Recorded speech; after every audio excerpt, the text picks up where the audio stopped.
ভাবুন, গভীর রাত, মদিনা নগরী নিস্তব্ধ, চারিদিকে অন্ধকার, মানুষ ঘুমিয়ে আছে, কিন্তু একজন মানুষ জেগে আছেন।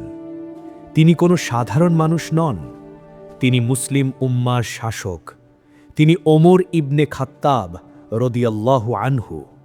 কিন্তু আজ তিনি রাজকীয় পোশাকে নন, আজ তিনি ছদ্মবেশে মানুষের অবস্থা দেখতে বের হয়েছেন। কারণ তিনি বিশ্বাস করতেন, যদি একটি প্রাণীও ক্ষুধায় কষ্ট পায়, তবে কিয়ামতের দিন আল্লাহ তাকে জবাবদিহি করতে বলবেন। হঠাৎ দূরে একটি আগুনের ক্ষীণ আলো।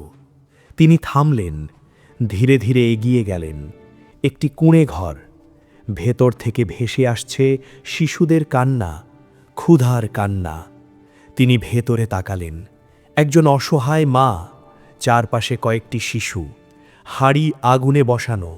শিশুরা কাঁদছে, মা আমরা ক্ষুধার্ত, খাবার দাও। ওমর ইবনে খাত্তাব রাদিয়াল্লাহু আনহু ধীরে জিজ্ঞাসা করলেন, বোন, হাঁড়িতে কি রান্না হচ্ছে? মহিলা কাঁপা কণ্ঠে বললেন, কিছুই না, শুধু পানি। আমি পানি বসিয়েছি, যাতে বাচ্চারা ভাবে খাবার রান্না হচ্ছে, কাঁদতে কাঁদতে ঘুমিয়ে পড়বে। তারপর তিনি আকাশের দিকে তাকিয়ে বললেন, আমাদের খলিফা ওমর, সে কি জানে না আমরা না খেয়ে আছি? আল্লাহ তার বিচার করবেন।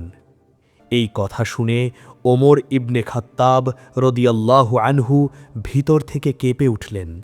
তিনি নিজের পরিচয় দিলেন না, কিছু বললেন না, শুধু নিঃশব্দে সেখান থেকে চলে গেলেন।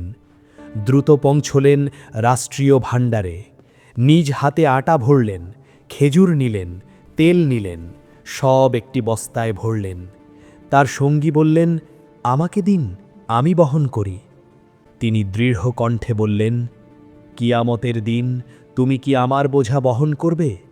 তিনি নিজেই কাঁধে তুলে নিলেন ভারী বস্তা। একজন শাসক নিজ কাঁধে খাদ্যের বোঝা বহন করছেন। তার পিঠ নুয়ে গেছে, কিন্তু তার আল্লাহ ভীতি আরও ভারী। তিনি আবার সেই কুঁড়ে ঘরে ফিরলেন, নিজ হাতে আগুন জ্বালালেন, নিজ হাতে আটা মাখালেন, নিজেই রান্না করলেন। ধোঁয়া তার দাড়ি ভিজিয়ে দিচ্ছে, চোখ লাল হয়ে যাচ্ছে, কিন্তু তিনি থামেননি। তিনি হাঁড়ির পাশে বসে ফু দিচ্ছেন, যতক্ষণ না খাবার প্রস্তুত হয়। অবশেষে খাবার তৈরি হলো, শিশুরা খেতে শুরু করল। ধীরে ধীরে কান্না থেমে গেল, ক্ষুধার চিৎকার বদলে গেল হাসিতে। ওমর ইবনে খাত্তাব রাদিয়াল্লাহু আনহু দূরে দাঁড়িয়ে দেখছেন। তিনি নিশ্চিত হতে চান শিশুরা সত্যিই পেট ভরে খেয়েছে। যখন তিনি দেখলেন তারা হাসছে, খেলছে, তিনি আস্তে করে বললেন, এখন ওমর শান্তিতে ফিরতে পারে। তিনি চলে গেলেন। মহিলা তখনও জানেন না, যাকে তিনি আল্লাহর কাছে বিচার চেয়েছিলেন, সেই মানুষটিই তার চুলায় আগুন জ্বালিয়ে দিয়েছিল। একটু থামুন। আপনি যদি এই ঘটনা শুনে আপনার হৃদয় কেঁপে ওঠে, তাহলে এখনই ভিডিওতে লাইক দিন। কারণ এই গল্প শুধু শোনার জন্য নয়, এটা অনুভব করার জন্য। আর কমেন্টে লিখুন, দায়িত্বশীল মুসলিম হতে চাই।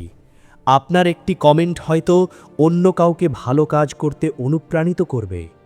আর যদি আপনি এমন হৃদয় জাগানো ইসলামিক গল্প নিয়মিত শুনতে চান, তাহলে এখনই চ্যানেলটি সাবস্ক্রাইব করুন এবং বেল আইকনে ক্লিক করুন। কারণ রমজান চলছে, এটা শুধু রোজার মাস নয়, এটা বিবেক জাগানোর মাস। আজ যদি আমাদের আশেপাশে কেউ না খেয়ে থাকে, তাহলে কি আমরা সত্যিই নিরাপদ? আল্লাহ আমাদের সবাইকে দায়িত্বশীল বানান। আমিন।